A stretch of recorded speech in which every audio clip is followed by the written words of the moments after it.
Hello guys, welcome to my channel रिजूशनलिस्ट house. तो हम लोगों ने यूनिट 4 स्टार्ट की है। इसमें हम लोग पढ़े हैं समावेशी शिक्षा। समावेशी शिक्षा में हमने बताया था 2 टाइप्स बताए थे हमने। एक तो सामान्य बालक बताए थे और एक बताए थे विशिष्ट बालक। विशिष्ट बालक में हमने बहुत सारे टाइप बताए थे किस किस तरह के बालक हो सकते हैं। तो हम लोगों ने इसमें किस किस को पढ़ लिया था, प्रतिभाशाली बालक को पढ़ लिया था और समस्यात्मक बालक को हमने पढ़ लिया था। अब आज हम पढ़ेंगे मंदबुद्धि बालक। तो मंदबुद्धि बालक कौन से होते हैं? ऐसा माना जाता है, ऐसा कहा जाता है कि जो औसत से कम मानसिक योग्यता जिनकी होती है उनको मंदबुद्धि बालक कहते हैं। जिनकी बुद्धि लब्धि IQ लेवल कम होता है, सामान्य बालकों से कम होता है, उनको कैसे बालक माना जाता है? मंदबुद्धि बालक माना जाता है। इसको और नामों से भी जाना जाता है। देख लेते हैं कौन कौन से नाम है। देखिए, इसको और नामों से भी जानते हैं। मंदबुद्धि बालक को कहते हैं हम लोग मेंटली रिटार्डेड। ठीक है, अल्पबुद्धि, विकल्प बुद्धि, धीमी गति सीखने वाले, पिछड़े बालक, मूढ़ बालक। तो अगर कोई भी अगर आ जाए तो आप लोग समझ लीजिए किसकी बात हो रही है? मंदबुद्धि बालक की बात हो रही है ना। अल्पबुद्धि को मेंटली डेफिशिएंट, विकल्प बुद्धि मेंटली हैंडीकैप्ड, धीमी गति सीखने वाले स्लो लर्नर, पिछड़े बालक बैकवर्ड और मूढ़ डल। तो ये हो गए इनके नेम जो होते हैं। और देखिए, आप लोग कहेंगे कि मैडम पिछड़े जो बालक होते हैं वो तो अलग आपने बताए हैं, अलग से करने हैं। लेकिन ऐसा जब 1913 में ऐसा माना जाता था कि मंदबुद्धि बालक और पिछड़े बालकों में को समान योग्यता में रखा गया था। ठीक है, उनमें डिफरेंट कब किया गया? बाद में, उसके बाद में जब एक अमेरिका के मनोवैज्ञानिक थे उन्होंने इसको अलग अलग करके बताया कि मंदबुद्धि बालक और पिछड़े बालक को अलग किया गया कि उनको अलग अलग श्रेणी में रखा जाए।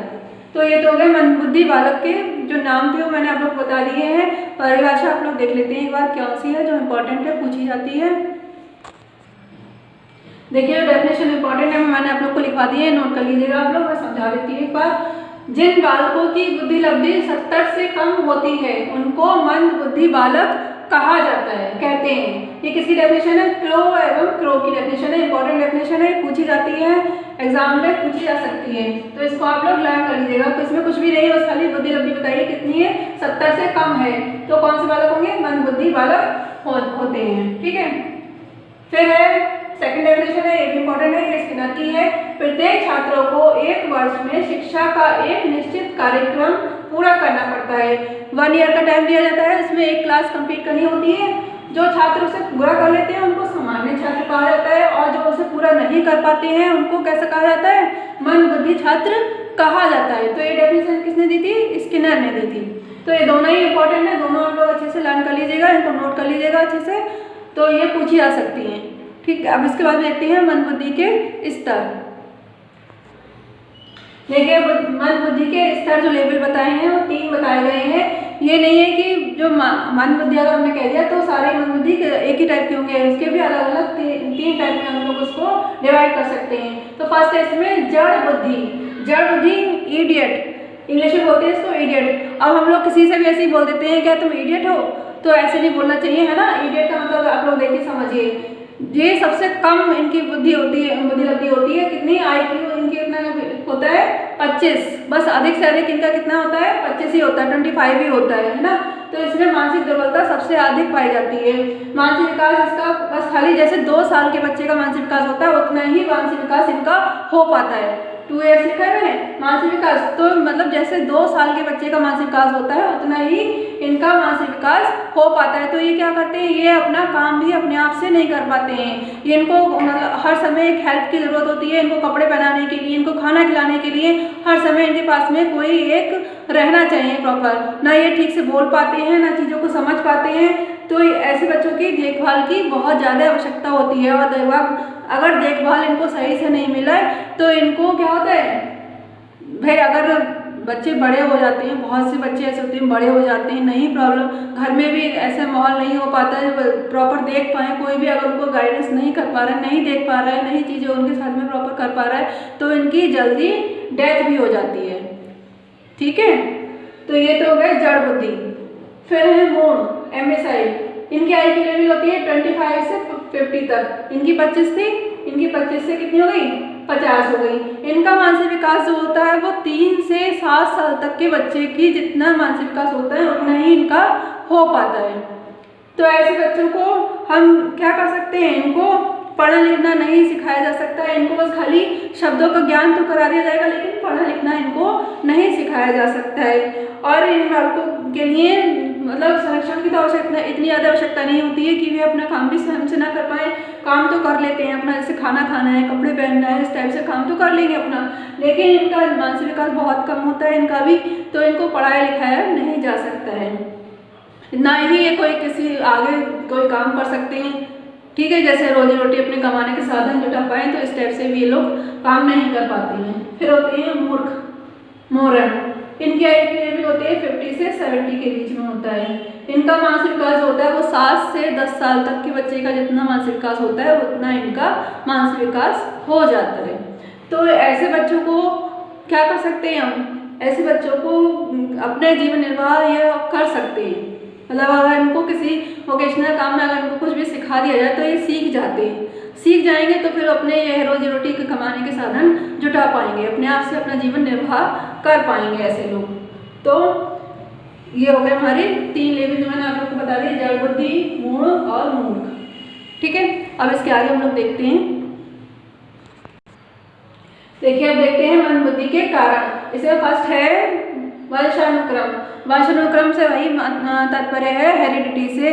जैसे बच्चों में किसके जीन्स आते हैं, माता पिता के। अगर माता पिता के में कोई बीमारी है, कोई भी मानसिक इस टाइप से कोई बीमारी होती है, तो उनके गुण बच्चों में आ सकते हैं और बच्चे भी इस टाइप से हो सकते हैं, मन बुद्धि बालक हो सकते हैं उनके, है ना। सांस्कृतिक कारण है। फिर सांस्कृतिक कारक में यही है कि प्रेरणा और प्रोत्साहन की कमी होने के कारण क्या होता है, बच्चे ज़्यादा डेवलप, उनका मानसिक विकास ज़्यादा डेवलप नहीं हो पाता है। जैसे शहर के और गांव के बच्चों में आप लोग देखिएगा कि जैसे जैसे उनको एटमॉस्फेयर मिलता है उसी तरफ से वो हो जाते हैं, उनकी बुद्धि लब्धि भी उसी तरह हो जाती है। जैसे गांव में रहने वाले बच्चों को आप देखिए, जैसे गंदी बस्तियों में जो लोग रहते हैं उनके IQ लेवल भी उसी तरह का हो जाता है ना। तो ये एक बड़ा कारण हो सकता है। फिर है छूत की बीमारियाँ। छूत की बीमारियाँ जैसे गर्भवती महिलाओं में को छूत की बीमारी अगर हो जाए तो बच्चों में वो बीमारी डेवलप हो सकती है। और उससे एक ये रोग है माइक्रोसिफेली रोग, इसका नाम पूछा जा सकता है, आप लोग उसको नोट कर लीजिएगा। तो ये रोग हो सकता है ना। तो क्या है ये माइक्रोसिफेली, कैसे क्या रोग होता है, जैसे सिर का बहुत छोटा होना, माथे का चपटा होना, इस टाइप से अगर बच्चे के है थोड़ी निकली हुई है तो कौन सा रोग हो गया, ये माइक्रोसिफेली रोग होगा। तो ये क्वेश्चन आ सकता है कि छूत की बीमारी होने से कौन सा रोग होता है, तो कौन सा होता है, माइक्रोसिफेली। ठीक है। फिर है एक्सरे का प्रभाव। अब देखिए आप लोग देखते हैं कि ऐसे डॉक्टर लोग तो बोल देते हैं कि कंटिन्यू कि एक्सरे करवाइए, तो उससे लेकिन जो उससे किरणें निकलती हैं, उससे रेस निकलती हैं, उसका इफेक्ट किस पे पड़ता है, बच्चे के सीधे माइंड पर पड़ता है उसका इफेक्ट। और उससे क्या हो सकता है, बच्चे की जो मानसिक योग्यता है वो कम हो सकती है। तो ये एक्सरे का प्रभाव हो गया। नशीले पदार्थ, बहुत सी महिलाएं होती हैं नशीले पदार्थों का सेवन करती हैं, उससे उनके बच्चों में मानसिक मंदता देखी गई है। पारिवारिक वातावरण हो सकता है, घर का एटमॉस्फेयर ऐसा नहीं है, अच्छा नहीं है, बच्चे मतलब डिस्टर्ब तो हैं और ज़्यादा डिस्टर्ब हो रहे हैं इस टाइप से, या उनको उस टाइप से माहौल नहीं मिल पा रहा, उनका संरक्षण नहीं हो पा रहा है। क्या होता है, बहुत सी सारी फैमिलियों में क्या होता है कि बच्चे तो घर पे हैं या कुछ भी कर रहे हैं बच्चों, लेकिन पेरेंट्स को उनको कोई मतलब नहीं, पेरेंट्स अपने जॉब में हैं, दोनों हस्बैंड वाइफ दोनों जॉब में हैं, दोनों चले गए, बच्चे कुछ भी करें कैसे भी करें उनको कोई मतलब नहीं है। तो इस टाइप से क्या हो सकता है, एटमॉस्फेयर की वजह से बच्चों में मानसिक मंदता आ जाती है। देखिए फिर है माता पिता की आयु। माता पिता की आयु का भी बहुत बड़ा इफेक्ट पड़ता है। जो माता पिता की एज 49 से इससे अधिक होती है, उनके जो बच्चे होते हैं उनका बौद्धिक विकास सही से नहीं हो पाता, उनका मेंटल डेवलपमेंट अच्छे से नहीं हो पाता है। और ऐसा माना जाता है कि अगर 25 से 30 वर्ष की आयु में अगर बच्चों को जन्म दिया जाता है तो उस समय बच्चे की ग्रोथ भी बहुत अच्छी होती है, उसका मेंटल फिजिकल डेवलपमेंट बहुत अच्छा होता है, बहुत तेज़ी से होता है। ऐसे बच्चे माना जाता है कि ऐसे बच्चे जो होते हैं वो प्रतिभाशाली बच्चे बन सकते हैं अगर उनके जन्म माता पिता की आयु उनके कितनी है, 25 से 30 वर्ष की आयु है। तो फिर है निर्धनता। बहुत से परिवार गरीब हैं, गरीब परिवारों में क्या उनको सुविधाएं नहीं मिल रही हैं, सुविधाएं नहीं मिल रही से उनकी ज़रूरतें पूरी नहीं हो रही, ज़रूरतें पूरी ना होने की वजह से उनमें मानसिक मंदता का क्या हो रहा है, डेवलपमेंट हो रहा है। इसी वजह से, क्योंकि उनकी ज़रूरतें नहीं हो रही हैं पूरी, उनकी चीज़ें नहीं मिल रही हैं, उन्हें जो सुविधाएं उन्हें मिलनी चाहिए वो उन्हें मिल नहीं रही है। तो बच्चा क्या करेगा, कहीं ना कहीं उसका दिमाग दूसरी तरह डाइवर्ट हो जाएगा और वो कुछ ना कुछ और करने लग जाएगा, है ना। फिर है जन्म के समय आघात। जन्म के समय आघात से मतलब यही कोई इंजरी हो जाना, जैसे जन्म के टाइम पर क्या बच्चे में अगर कोई कहते नहीं है कोई चीज़ लग गई, उसकी कोई औजार वगैरह कुछ भी लग जाता है, जैसे नर्सों की लापरवाही से, किसी की लापरवाही से, तो क्या हो सकता है उनके माइंड पे इफेक्ट पड़ सकता है, उनका बौद्धिक विकास रुक सकता है, नहीं हो सकता है, धीमी गति से हो सकता है, कुछ भी हो सकता है ना। फिर है बीमारी और अपरिपक्व जन्म। ये से यही तात्पर्य है कि जैसे अगर मदर को कोई बीमारी है, कोई ऐसी डिजीज़ है जिसकी वजह से बच्चों में वो डेवलप हो सकती है और उसकी वजह से बच्चे एबनॉर्मल हो सकते हैं, है ना। अपरिपक्व से यही है कि प्रीमैच्योर डिलीवरी अगर हो जाती है तो भी बच्चे एबनॉर्मल हो सकते हैं। तो ये तो हो गया इसके मंद बुद्धि के कारण। अब आगे देखते हैं हम लोग। देखिए अब है मंद बुद्धि बालकों की समस्याएं। देखिए इनके लिए जीवन ही एक समस्या बन जाता है, हर जगह इनको समस्याएं पैदा होती हैं, है ना। जैसे है समायोजन की समस्या। वातावरण में हर व्यक्ति अपने आप को समायोजित करता है, हर व्यक्ति अपने आप क्या करता है, एडजस्ट करता है, लेकिन जो ये मंद बुद्धि बालक होते हैं इनको समायोजन में क्या होती है, परेशानी होती है। कैसे, क्योंकि वो अपने आप को एडजस्ट नहीं कर पाते हैं। वो जो सामान्य बालक हैं उनसे जो कैसे हैं, कम बुद्धि लब्धि के हैं, इसलिए उनको समायोजन में बहुत ज़्यादा समस्या आती है, बहुत ज़्यादा समस्या का सामना करना पड़ता है। फिर है सेकंड नंबर पर हमारा आता है परिवार। परिवार में देखिए क्या होता है, माता पिता तो ये जानते हैं भाई, हर माता पिता के लिए अपना बच्चा सबसे प्रिय होता है, ठीक है, सबसे सुंदर, सबसे प्रिय माना जाता है। सबको कहता है कि हमारे बच्चा सबसे अच्छा है। लेकिन जब बच्चा स्कूल जाता है, स्कूल में जब वो टीचर के सामने प्रेजेंट होता है और टीचर उसकी एक्टिविटी को देखते हैं, नोटिस करते हैं, सारी चीज़ों को नोटिस करके जब उनके पेरेंट्स को बताते हैं तो वो इस बात को मानने को तैयार नहीं होते हैं और कहते हैं कि टीचर ही इसकी असफलता का कारण बने हुए हैं। और क्या करते हैं कि फिर वो घर में बच्चे को उस तरह से ट्रीट नहीं करते हैं, बच्चे को डांटना फटकारना इस टाइप से, मतलब कि तुम्हें पढ़ना नहीं आता, इस चीज़ें करते हैं। तो क्या है, ये परिवार भी एक बड़ी समस्या बन जाता है उनके लिए। फिर है समाज में ऐसे बच्चे जो होते हैं वो एडजस्ट नहीं कर पाते हैं।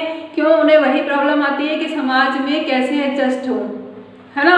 तो ये एक बड़ा कारण हो सकता है। दूसरे बच्चे क्या कहते हैं, इनको बुद्धू कहते हैं, चिढ़ाते हैं पूरी तरीके से, तरह की बोलते हैं भाई तुम तो बुद्धू हो, तुम्हारे कुछ नहीं आता, कह ही देते हैं ना। तो ये इनको क्या होती है, प्रॉब्लम होती है, इस तरह की समस्या इनकी सामने खड़ी हो जाती है। विद्यालय में भी यही होता है कि क्या हुआ कि डांटने पर, फटकारने पर उनको चिड़चिड़ा, मतलब एकदम से चिड़चिड़े हो जाते हैं। इनका स्वभाव भी कैसा होता है, चिड़चिड़ा हो जाता है। क्योंकि अगर टीचर इनको डांटेंगे और बच्चों के सामने डांट रहे हैं तो ये कैसा फील करते हैं, तो गिल्टी फील करते हैं और फिर ये वर्क वगैरह भी टाइम पे नहीं करते हैं, जो इनको प्रॉब्लम होती है। तो विद्यालय में भी ये एडजस्ट नहीं कर पाते, अपने मित्रों के साथ में एडजस्ट नहीं हो पाते हैं। संवेगात्मक अस्थिरता, इमोशनली बहुत ज़्यादा वैसे होते हैं क्योंकि ये बहुत जल्दी रो पड़ते हैं, ठीक है। इनको जैसे क्या होता है, इनको रोना, डर से भागना, मतलब डर लगने लगता है चीज़ों से। तो ये हो गया संवेगात्मक अस्थिरता। फिर शारीरिक व मानसिक विकास की समस्या। शारीरिक व मानसिक विकास की समस्या से यही है कि जैसे नोज़ी वगैरह बहना देखा होगा अपने स्कूल में, बच्चों की नोज़ी बह रही है, कम सुन रहे हैं, महंगापन है, या ठीक से दिखाई नहीं दे रहा है, तभी कह दिया कि तुम्हें कुछ नहीं आता, तुम्हें कुछ दिखाई नहीं दे रहा है। तो बहुत सारी चीज़ें होती हैं जिसमें उनको एडजस्ट करने में प्रॉब्लम आती है। तो ये तो है इनकी समस्याएं। अब हम लोग आगे देखते हैं इनको समायोजन कैसे किया जाए। देखिए मंद बुद्धि बालकों का समायोजन कैसे हो सकता है, परिवार में समायोजन, परिवार में ये एडजस्टमेंट कैसे हो, इनका ये देखते हैं हम लोग। परिवार में देखिए जब बच्चा जन्म लेता है तब तो हम बता नहीं सकते, कह नहीं सकते कि बच्चा कैसा होगा, मंद बुद्धि होगा या कैसा होगा या सही होगा, किस तरीके का हम कुछ नहीं जान सकते।